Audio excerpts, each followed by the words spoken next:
Hi everyone, it's Narea. Welcome to my very first Ask Me Anything. As you may or may not know, I am a fanfiction writer.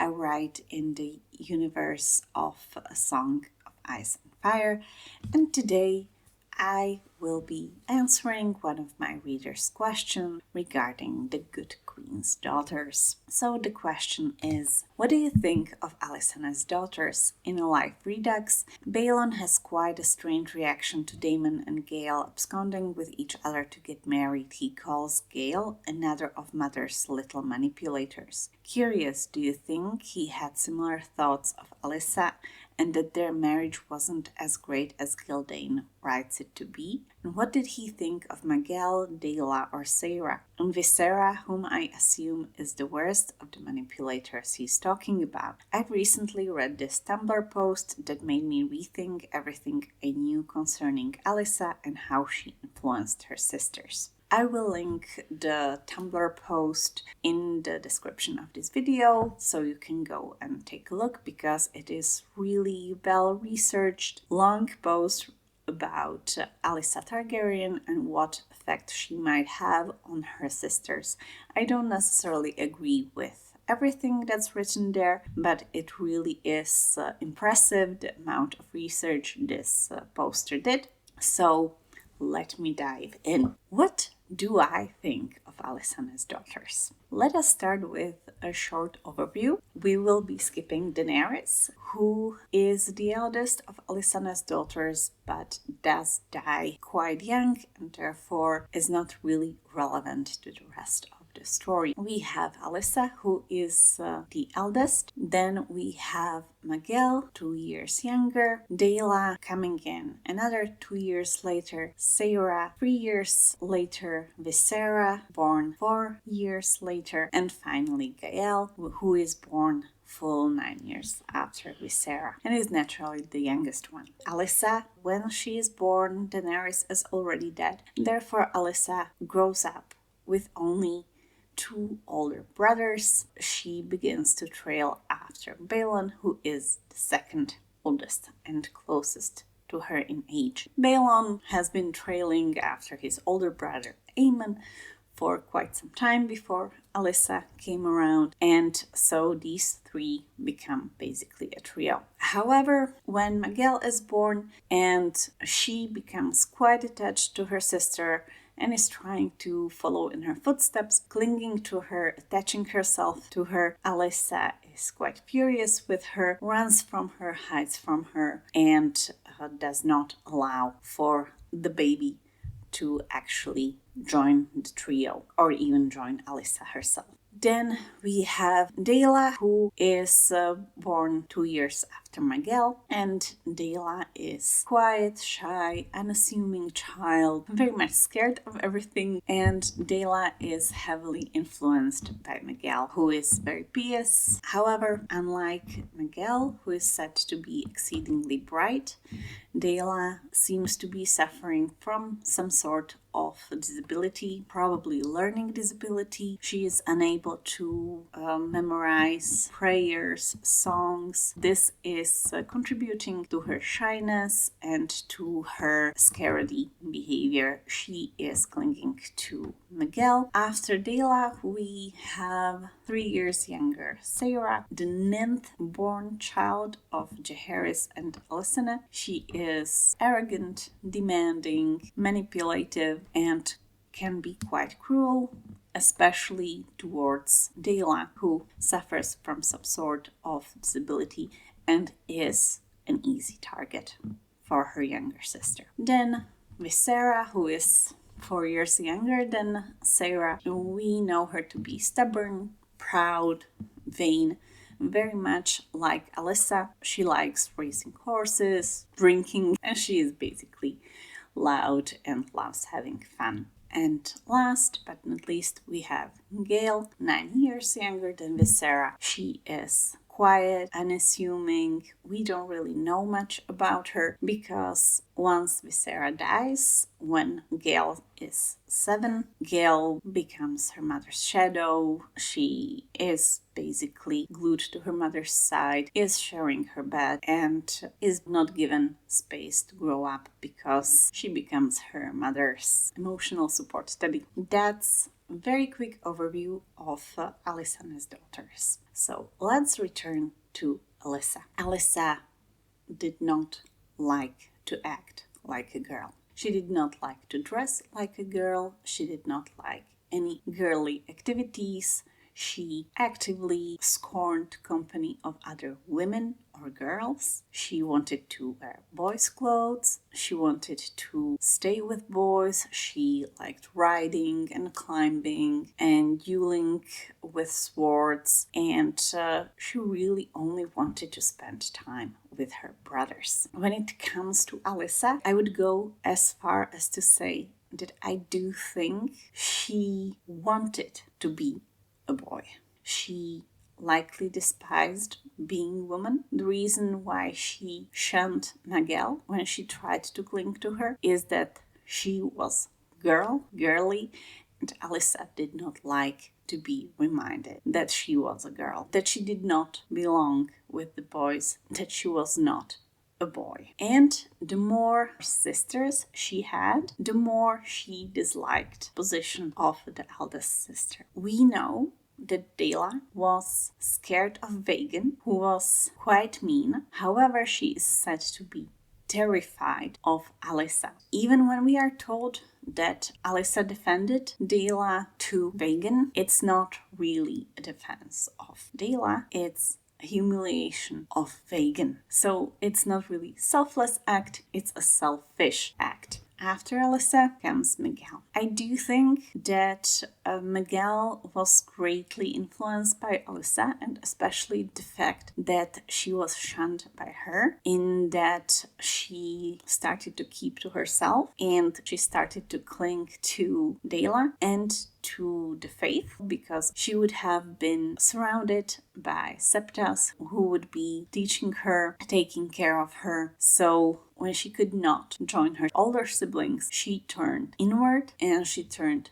her attention toward her younger siblings, especially Dela. And Miguel likely found refuge in the faith. She's even said to sleep with the 7-pointed star. To be perfectly honest, Dela does seem to be very close in nature to Miguel. She is a sweet girl, very quiet and shy, unassuming. She does not seem to be that interested in the company of boys. She seems to be quite devoted to the faith. However, there is major difference between Dela and Miguel. Miguel can realize her ambition of joining faith and finding purpose, companionship, and family in the community of other septas. Dela cannot follow her there because of Dela's disability, the fact that she can barely read and cannot memorize prayers. No matter how simple, Dela would not be accepted in the faith. So she is at a disadvantage. To be perfectly honest, I pity Dela, and that is all I think about her. So let us move on to Sarah then. Sarah was the 9th child of Alysanne and Jaehaerys, and she had the bad luck of having 3 elder brothers and 3 elder sisters, all of whom demanded and got quite a bit of her parents' attention. So she had to be loud and demanding to get any attention. We are told that Sarah quickly learned to manipulate Jaehaerys, and it was not just Jaehaerys that she could manipulate. She manipulated her companions, whether it be girls or boys. She quickly learned to exploit the fact that she did not have quite as much of her parents' attention as she probably should have, and it landed her in a world of trouble. She was just desperately crying for attention, and it resulted in her leaving Westeros and ironically becoming the longest living of Jaehaerys and Alysanne's daughters, which probably says quite something about their parenting, but I'm not going to dive into that. Okay, so after Sarah, we have Visera, who we are told was quite a bit like Alyssa. She was stubborn and proud. However, unlike Alyssa, she was also quite vain. She was the most beautiful of Alysanne's daughters, we are told, and she had lively companions around her. However, she was not promiscuous. She did not have the behavioral issues Sarah displayed. However, we are told that she, let's say, self-medicated, at least on a few occasions with alcohol, and eventually this led to her death at just 15. For Visera, this is actually a character I quite pity. She was 15 when she was betrothed to a man who already had grandchildren, who outlived 4 wives. There was absolutely no value to be found in that marriage other than banishment of Visera. I'm not surprised. She was angry and she snuck out and got drunk and died in a very badly thought out race through the streets of King's Landing on horseback. Please don't climb on top of a horse if you are drunk. Injury when riding a horse can happen quite easily because horses spook easily and they are very responsive to their riders. So there is basically no worse idea you can have than climbing on top of a horse when you are drunk. Don't do that. And then we have Gail, who is the youngest, Alysanne's baby, and after Visera's death, she becomes her mother's emotional support teddy, sleeping with her mother in her bed, becoming her shadow, glued to her side constantly. Gail is basically never given the chance to grow as a person, to become her own person, because Alysanne has so much trauma by that time from the losses of her daughters and her sons as well, that she keeps Gail close to her side to protect her, to protect herself from hurt of losing another daughter. And this eventually does lead, in a way, to Gail's death. We are told years after Alysanne and Jaehaerys died that she was seduced by a traveling singer. She had a illegitimate child who was stillborn and then drowned herself. To those who read my works, it might not come as a surprise. I do not believe this to be case. For one, this is a story we are told years after people with first-hand knowledge are gone, dead. Maybe even those with second-hand knowledge are gone. And, well, she was glued to her mother's side. She even shared her mother's bed. There was simply no space for her to be alone with traveling singer long enough for him to successfully seduce her. I don't believe Gail became pregnant by participating in consensual acts. So again, this is one of Alysanne's daughters that I quite pity. Gail I see as quite a tragic character. Now, all this said, let us circle back to what does Balon think of his sisters? Or what do I think that Balon thinks of his sisters? So there's Alyssa. Alyssa, he's been used to trailing him since he was a very small boy. And when Alyssa is 7 and Balon is 9 or 10, Alysanne already plans to have Alyssa and Balon get married, because it is Balon Alyssa clings to, not Aemon. It was actually Aemon that Jaehaerys wanted Alyssa to marry, but it was Balon that Alysanne settled on due to Alyssa's preference. So Balon does not object. Alyssa is his sister. He likely expected to marry one of his sisters. Since Alyssa, as his constant shadow, is closest to him, he likely is closest to Alyssa out of all his sisters. he doesn't object.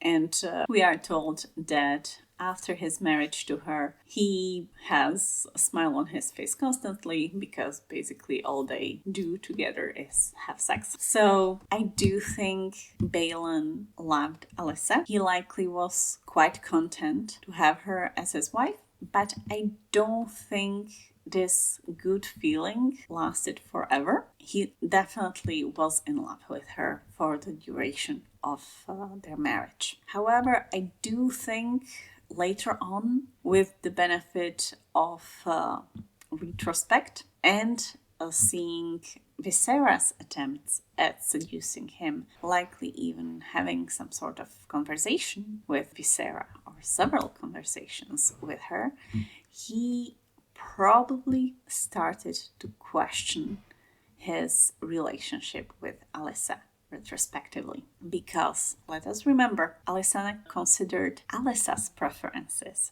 when deciding Balin and Alyssa would wed.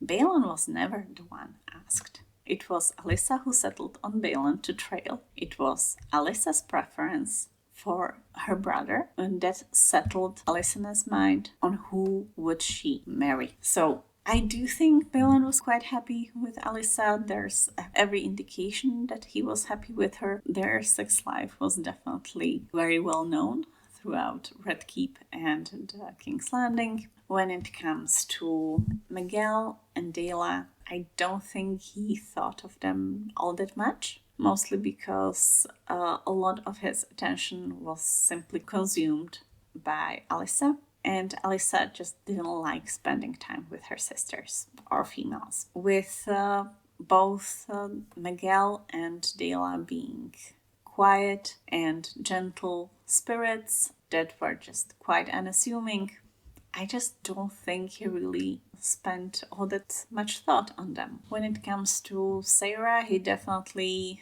would have found her to be the troublemaker. But again, she was so much younger than him, he would have little to do with her and probably, again, didn't think of her all that much until that horrific scandal surrounding her and her escape from Westeros. And it would be very much the same, at least in my mind, for Visera as well. She was 15 years younger than Balin, which is quite a bit. And Balin had no need of a wife. He had already 2 sons who were quite lively. He had no reason in his own mind to look for a wife, and he definitely had no interest in a wife being forced on him, which he probably saw Visera as trying to do. So, like I said, I don't think he was unhappy with Alyssa. We are explicitly told he had a big smile on his face once he married her, and that their love life was quite loud and frequent. But I don't think he saw any value in Visera and in a marriage with her. He had absolutely no interest in being married, again, based on someone else's decision. And that's it. He just wouldn't go for it because of that. We have quite a long quote about Sarah, but all her siblings are being mentioned in this quote from Barth. And the quote reads, "She is the king's daughter and well aware of it. Servants see to her every need, though not always as quickly as she might like. Great lords and handsome knights show her every courtesy. The ladies of the court defer to her. Girls of her own age vie with one another to be her friends. All of this Sarah takes as her due. If she were the king's firstborn, or better still, his only child, she would be well content. Instead, she finds herself the 9th born, with 6 living siblings who are older than her and even more adored. Aemon is to be king.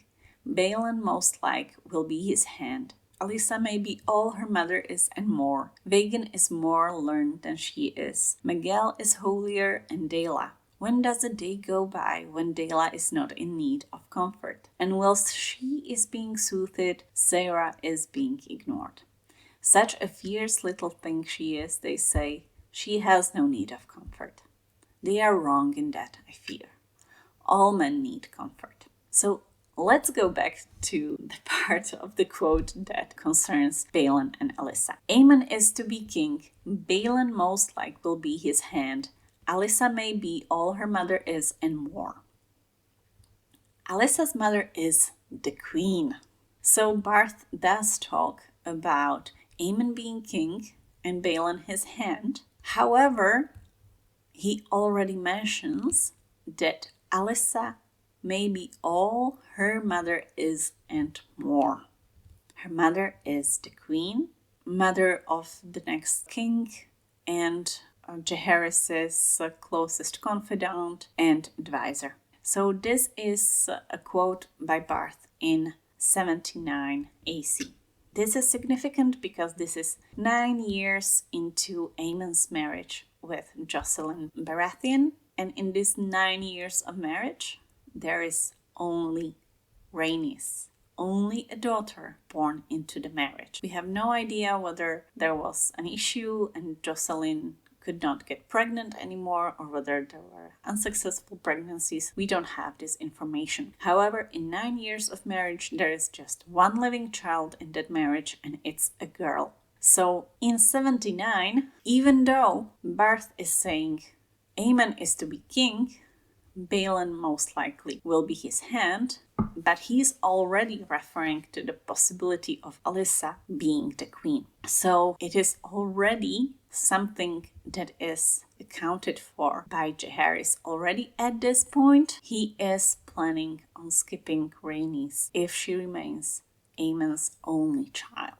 And we have a hint here that Alyssa may be all her mother is and more, which means that she would not just be an advisor, a confidant, a queen. She would have some level of control over Balin more than Alysanne has over Jaehaerys. And considering the level of control Jaehaerys did leave Alysanne, that's quite a lot.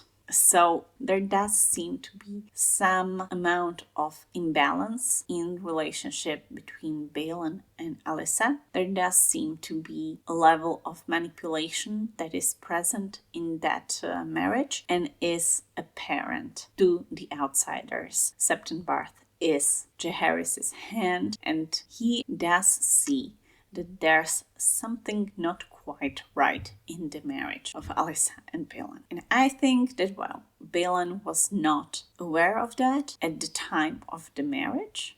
He became aware of it in the years after Alyssa's death, and he became quite wary of his sisters due to that. So, that's my view. Hopefully I answered your question, dear reader, and if not, comment and let me know. I can definitely do deeper dive into Alyssa. Thank you for listening. Don't forget to like and subscribe, and see you in the next one. Bye!